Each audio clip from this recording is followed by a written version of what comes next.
E agora, você acompanha pela Rádio Rio de Janeiro o programa Estudo das Obras de André Luiz. Vamos refletir sobre o livro Nosso Lar. Produção e apresentação, Tereza Cristina e Marco Antônio. Olá, caros ouvintes da Rádio Rio de Janeiro.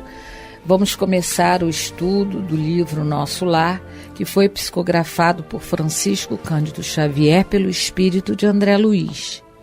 Amigos ouvintes da Rádio Rio de Janeiro, com a permissão de Jesus e dos bons espíritos, retornamos aqui a fim de darmos continuidade à nossa conversa, ao nosso estudo da obra Nosso Lar, a vida no mundo espiritual, né?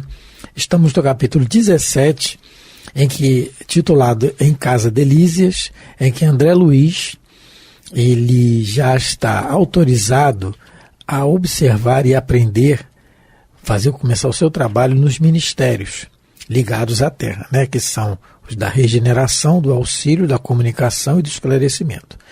Então o ministro informa a ele, nós conversamos sobre isso no programa anterior, que ele vai ter esse prazo durante 1 ano para observar e aprender nesses ministérios.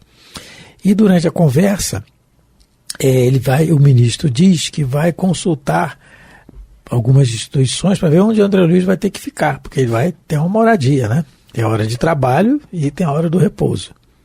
Só que aí o Lísias se antecipa e fala assim: olha, tem a minha casa, minha mãe vai adorar, vai tratar ele como um filho, pode ir lá para casa, porque a família do Lísias já tem direito a uma casa.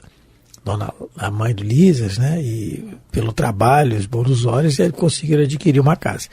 E o André Luiz fica emocionado, né? Ele fala uma frase tão bonita, né? Diz que às vezes a alegria às vezes nos emudece, né? Então ele fica muito gratificado. E o ministro Clareiro também parabeniza, né? Que Jesus se alegra sempre que a gente recebe um amigo no coração. E aí ele entrega ao André Luiz uma caderneta, um documento em que com esse documento, o André Luiz é autorizado a ingressar nos ministérios para o seu aprendizado, para o seu início de trabalho na colônia, né? E foi aí que nós paramos. Vamos voltar um pouquinho, Tereza? Guarde esse documento. A gente parou no parágrafo 11º, no meio dele. Mas aí começa de novo. Guarde este documento. Guarde este documento, disse-me o atencioso ministro do auxílio, entregando-me pequena caderneta. Com ele, poderá ingressar nos ministérios da regeneração, do auxílio, da comunicação e do esclarecimento durante 1 ano. Interessante, né, Tereza? A gente não tinha comentado sobre isso, mas o ministro aqui da cidade, o ministro aqui do local, ele vai no umbral, pega o doente, traz, atende o doente depois, vê a documentação. Esse ministro trabalha, né? Verdade. Vamos lá. Decorrido esse tempo, veremos o que será possível fazer relativamente aos seus desejos. Os desejos de voltar em casa para ver a Zélia. Porque é o que ele quer, é exatamente o que ele quer. É o que ele já falou e vai falar depois. O que ele realmente quer é ver, mas ele está o quê? É mais uma lição para nós de obediência e disciplina. Ele não pede, ele sabe que não adianta, não é? Os seus desejos. Instrua-se, meu caro, não perca tempo. Isso é para nós também, né? Tudo no livro é para nós. Tudo é para nós, tenho certeza. O livro é para nós, né? O André, não é para o André Luiz, ele já fez a etapa dele, é para nós. Instrua-se. Então essa palavra instrua-se serve para nós, né? Quando Kardec fala que o espiritismo bem compreendido, né, é que vai ser corretamente utilizado, porque como é que eu vou compreender uma coisa se eu não estudar? Não tem como, né? Então, o espiritismo... E Kardec fala, né, o primeiro mandamento, amai-vos, espíritas, amai-vos, né, quer dizer, mandamento, uma recomendação, espíritas, amai-vos, eis o primeiro, né, e instruí-vos, o segundo, porque lembrando que Jesus nos havia dito que conheceríamos a verdade e a verdade nos libertaria. Realmente, quando a gente se instrui e conhece, principalmente as leis morais, elas nos ajudam muito a nos libertarmos dos nossos vícios, das nossas imperfeições. Quando a gente já cumpre a lei humana, isso também já ajuda, porque a gente vive com mais tranquilidade em sociedade, porque a gente está cumprindo as nossas obrigações. Mas se a gente se instruir e conseguir, né, praticar as leis morais, realmente aí a gente verdadeiramente se liberta das nossas paixões, das nossas imperfeições. Então, é essa liberdade. É, exatamente isso. Cabe aqui também uma observação, mais uma observação em cima disso. Então ele diz assim: instrua-se, meu caro, não perca tempo. Então a instrução, ela é necessária em todos os aspectos. Se nós somos um profissional de determinada área, que nós nos instruamos naquela área, porque o objetivo do conhecimento é auxiliar o próximo. O exemplo disso maior é Jesus, né? O construtor da Terra, né? Então, para construir um planeta, tem que ter conhecimento de tudo, de todo tipo de ciência. E ele encarna aqui e nos dá instrução na questão moral. Então, ele vem no meio de nós, podia enviar seus mensageiros, mas ele veio. Então, o exemplo maior é esse. Então, essa questão da instrução, ela não tem fim, ela não tem. Na pergunta de número 898 do Livro dos Espíritos, na resposta da pergunta, os Espíritos respondem a Kardec que nos intervalos das encarnações aprendereis numa hora o que na Terra vos exigiria anos de aprendizado. Quer dizer, se nós nos habituarmos a nos instruir aqui, quando chegarmos no plano espiritual, o conhecimento vai ser muito mais, vamos dizer assim, vamos ter muito mais acesso a ele. Muito mais, com certeza. Então, essa questão da instrução, ela é contínua, ela não para, não é? Isso. Então, continuando, né, Tereza? Continuando. O interstício, ele continua falando com o André Luiz, o interstício das experiências carnais deve ser bem aproveitado. Então, o interstício aí, Kardec vai explicar isso na pergunta 224 e 224A, quando ele diz que... Quando ele pergunta-se os espíritos, que é a alma no intervalo das encarnações. Então, o que acontece com o espírito entre uma encarnação e outra? E os espíritos dizem, é um espírito errante, que aspira a novo destino que espera. E ele desdobra na A. Quando podem durar esses intervalos? Desde algumas horas até alguns milhares de séculos. Olha a resposta, milhares de séculos. Propriamente falando, não há extremo limite estabelecido para o estado de erraticidade, que pode prolongar-se muitíssimo, mas que nunca é perpétuo. Cedo ou tarde, o espírito terá que volver a uma experiência apropriada, a purificá-lo das máculas de suas existências precedentes. Então, o que o ministro Clarence está dizendo para o André Luiz, né? Esse intervalo, ele deve ser bem aproveitado. Para quê? Porque esse intervalo, então, a gente já viu que se chama erraticidade. E que o espírito errante é aquele que está desencarnado, mas vai precisar reencarnar. Então, o André Luiz é um espírito errante, o Clarence é um espírito errante, o Lísias é errante, porque todos eles ainda têm necessidade de reencarnar. Pode, para uns é mais rápido, dependendo, né? Porque na pergunta 223, Kardec vai falar, os espíritos dizem a Kardec sobre isso, que dependendo do espírito, ele reencarna rápido ou demora. Então, o Clarencio vai demorar mais, com certeza, porque o espírito já mais evoluído, ele já não precisa aprender tanto assim, isso com relação à Terra que a gente está falando, né? A gente tem a notícia do espírito Asclépios, no Obreiros da Vida Eterna, que ele é um espírito elevado, mas ainda pertence à Terra, e ele, como já é tão elevado, já aprendeu muitas coisas, já resgatou, né, as suas dívidas para com a Terra, ele só precisa reencarnar de 800 em 800 anos, se quiser. Que não é o caso nosso, nem o caso do doutor André Luiz. A gente fica um tempo, né? É o capítulo 3 do livro Obreiros da Vida Eterna, o Sublime Visitante. É, o Asclepios. Então, não é o nosso caso, nem o caso do André Luiz. A gente vai ficar um pouco no mundo espiritual se instruindo para depois voltar. No livro Ação e Reação, no capítulo 7, o mentor do André Luiz no Ação e Reação é o Sânzio, não. Sânzio, não, mas não é o ministro Sânzio que fala com ele, não. Druso. É o Druso.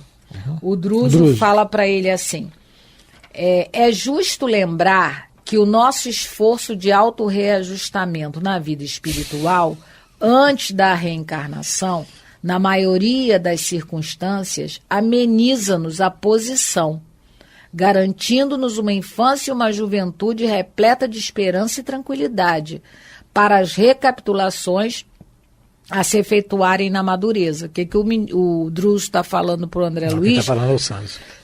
É o Sânzio? É. No Ação e Reação, capítulo 7. Isso.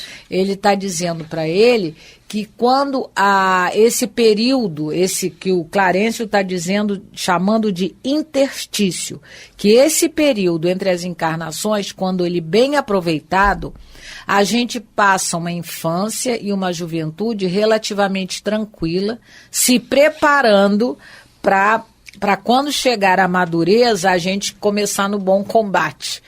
E quem não faz isso, ao que dá a entender aqui no livro, já começa, muitas das vezes, sobrecarregado na infância e na juventude. Aí poderíamos questionar, alguém pode questionar, mas o Chico, que é um missionário, sofreu tanto na infância, mas aí é diferente, são as exceções, aí é missionário para dar exemplo. Para dar exemplo. Mas se ele é santo porque ele sofreu, mas quem sofreu mais que Jesus? E quem é mais santo que Jesus, não é? Então, e o sofrimento do espírito superior não é igual ao nosso, não podemos comparar. Ele sente a dor física, sim, mas a resignação dele é diferente. No livro, por exemplo, tem um detalhe ali no livro, há 2000 anos, lembramos agora, que também é psicografado por Francisco Cândido Xavier, editado pelo espírito Emmanuel. No livro há 2000 anos, a personagem Lívia, um espírito já superior, pelo comportamento que ela traz enquanto encarnada, evidencia isso o tempo todo, na hora que ela vai sofrer o martírio na arena do circo romano com os leões, o Emmanuel relata no livro, quando o leão vem e dá a patada nela, ou avança sobre ela, ela não sente a dor, ela sente um choque, e já está desencarnada e o Simeão a recebendo ali na arena. Então, quer dizer, é diferente, a resignação e a coragem do espírito em enfrentar o problema ameniza a questão da dor. Então, ele sente dor sim, mas como a Teresa falou, o amor é maior, não é? Agora, interessante, Marco, aqui no capítulo 7, ele está falando uma coisa também importante capítulo aqui. 7, né? É o capítulo 7 do Ação e Reação. Esse parágrafo que a gente está lendo. Ele vai dizer que tanto quanto a gente se preparando no mundo espiritual facilita nosso retorno, o ministro Sânzio coloca também os desenganos, os achaques, as humilhações e as dores da velhice ou da longa enfermidade antes do túmulo, elas também nos suavizam no primeiro tempo da esfera espiritual. Se a gente, no nosso final de encarnação, a gente passar por algumas situações aflitivas, e isso, no caso, é o bem sofrer, não é sofrer por sofrer, a gente já viu isso aqui. Na realidade, a aflição, ela tem que ser, vamos dizer assim, entre aspas, bem vivida, bem suportada, com resignação. Isso também vai ajudar quando a gente desencarnar, nos primeiros tempos da esfera espiritual. Então, de lá ajuda para cá e de cá ajuda para lá. Porque tudo é uma continuidade, não existe interrupção. É fora do corpo, no corpo. Fora do corpo, no corpo. Não muda. O Marco Antônio só vai mudar quando ele quiser. A Tereza, quando ela quiser, e todos os ouvintes, todos aqueles que estão nos escutando, quando quisermos, né? Conforme Joana de Ângeles o diz, psicografado por Divaldo Franco. Nunca diga não consigo, diga não quero, para todos nós. Porque conhecimento nós já temos, né? Aprendizado nós já temos. Espírito muito velho nós já somos. Então esse aproveitamento que é o ministro está dizendo para o André Luiz, o interstício das experiências carnais deve ser aproveitado, bem aproveitado. Para isso que nós estamos relatando aqui. E na pergunta 230, a Tereza leu a Deus 2.4, né? Na 230, é bem claro, Kardec fala, quando ele pergunta aos espíritos assim, na erraticidade, conforme a Tereza falou, na erraticidade no plano espiritual, o espírito progride? Aí os espíritos respondem, pode melhorar-se muito, quer dizer, se aproveitar o tempo, como o ministro está falando aqui, né? Pode melhorar-se muito, pode. Tais sejam a vontade e o desejo que tenha de consegui-lo. Todavia, na existência corporal é que põe em prática as ideias que adquiriu. Então ele só vai progredir realmente no corpo, porque aí ele vai botar em prática, adquiriu. Se ele vai conseguir ou não, ele não sabe. Os espíritos superiores sabem. Se os espíritos superiores sabem do nosso aproveitamento real do plano espiritual e naquilo que nós vamos dar. Quem não sabe somos nós. É aquilo que nós já relatamos em programas anteriores. O aluno não estudou nada durante o ano. São 4 provas, vamos dizer assim. Tirou 0, 0 e 0. A última prova, ele vai passar? Não, provavelmente não. O professor sabe, mas o professor não pode deixar de dar a prova a ele. Quem tem que se convencer que ele não sabe, que tem que estudar, é o aluno, somos nós. Então, por isso que ele diz aqui, o interstício das experiências carnais, que é a erraticidade, deve ser bem aproveitado, conforme os espíritos estão relatando a Kardec, na pergunta de número 230, né? Dizendo que pode melhorar-se sim, tal seja o desejo que tem de conseguir. Então, é o desejo, né? Isso. É a vontade. E a Tereza leu também no Ação e Reação. Essa questão é muito interessante. Quem puder, né, o livro Ação e Reação também, ditado pelo André Luiz. André Luiz já com conhecimento maior, com aprendizado maior, né? Está mais ou menos assim, 10 anos depois do nosso lar. Foi em 56 que foi psicografado aqui o Ação e Reação. E já nos trazendo essas informações tão relevantes aqui. E porque tem muitas pessoas que dentro do movimento espírita acham que você progride no mundo espiritual, não necessitando da encarnação. Mas Kardec, não só nessa pergunta que o Marco leu, 230, mas a pergunta 196, ele também, os espíritos são taxativos, isso, a palavra é essa, são taxativos quanto à necessidade da encarnação. A resposta da pergunta 196, né, porque Kardec vai tocar nesse assunto novamente, a pergunta é assim: não podendo os espíritos afeiçoar-se a não ser por meio das tribulações da existência corpórea, segue-se que a vida material seja uma espécie de crisol ou de depurador por onde tem de passar todos os seres do mundo espírita para alcançarem a perfeição? Então, todo mundo tem que reencarnar? Resposta: sim, é exatamente isso, ponto. Então, os espíritos dizendo para Kardec que todos precisam encarnar. E a resposta continua: eles se melhoram nessas provas, evitando o mal e praticando o bem. Porém, somente ao cabo de mais ou menos longo tempo, conforme os esforços que empreguem, somente após muitas encarnações ou depurações sucessivas, atingem a finalidade para que tendem, que é a perfectibilidade. Então, todos precisamos reencarnar, todos nós, mesmo aqueles mais evoluídos. O único que não tinha necessidade aqui na Terra de reencarnar foi Jesus Cristo. A necessidade era nossa. Ele veio para nos ajudar, para nos amparar. Ele é o único que já atingiu a pureza espiritual, então ele encarnou, mas não precisava mais. Ele veio por necessidade nossa. nós, quando reencarnamos porque precisamos melhorar. Então, no mundo espiritual, a gente progride muito intelectualmente, como o Marco leu no programa passado. Na pergunta 898, a gente vai aprender numa hora o que encarnado levaria muito tempo. Então, intelectualmente, se o espírito estiver interessado, ele vai poder progredir muito. Mas a nível de emoções, de sentimentos, isso só a encarnação num corpo de carne vai proporcionar. E tem uma mais objetiva ainda, Tereza, na pergunta 132. Que é o capítulo 2 da segunda parte do Livro dos Espíritos. A pergunta 132. Qual o objetivo da encarnação dos espíritos? Resposta. Deus lhes... Olha a resposta dos espíritos. Deus lhes impõe a encarnação, ela é imposta. É lei. Tem que cumprir. Eu não quero encarnar, mas vai.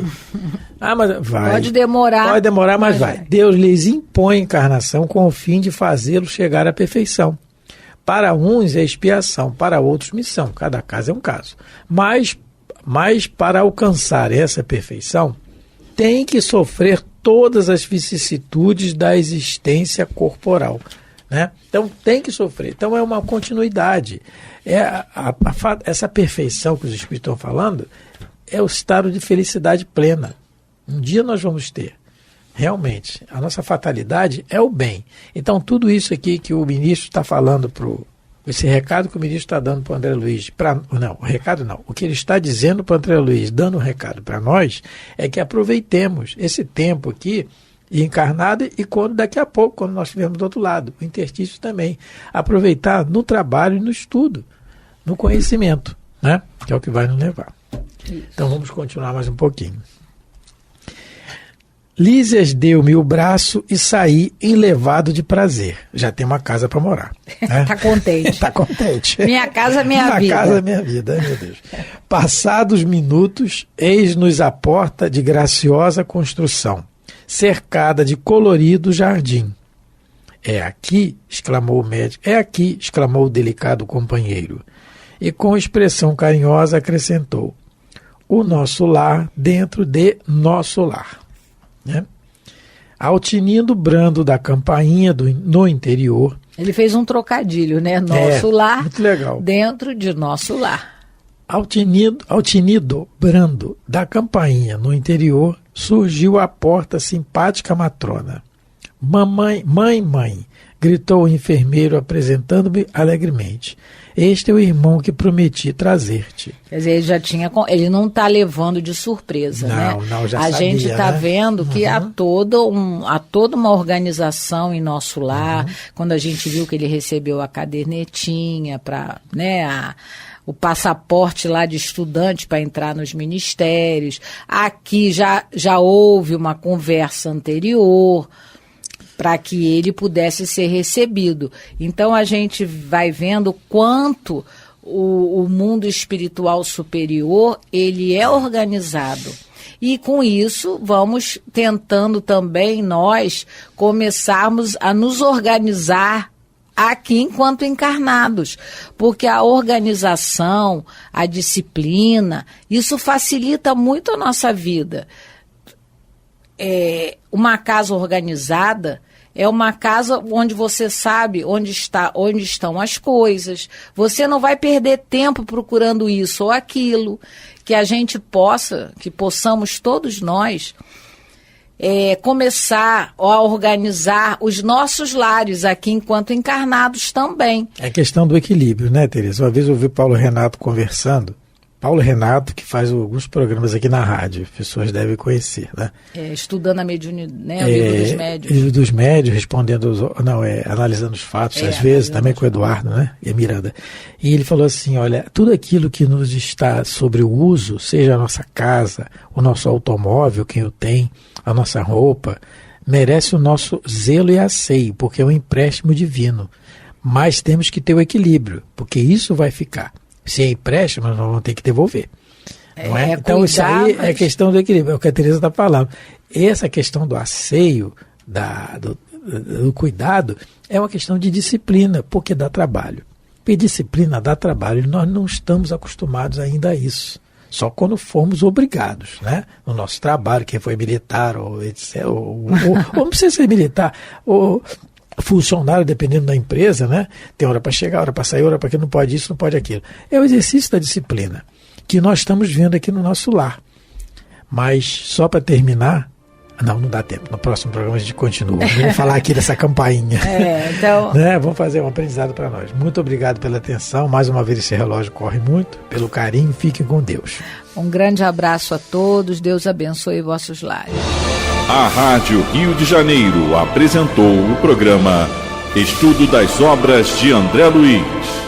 Produção e apresentação, Tereza Cristina e Marco Antônio.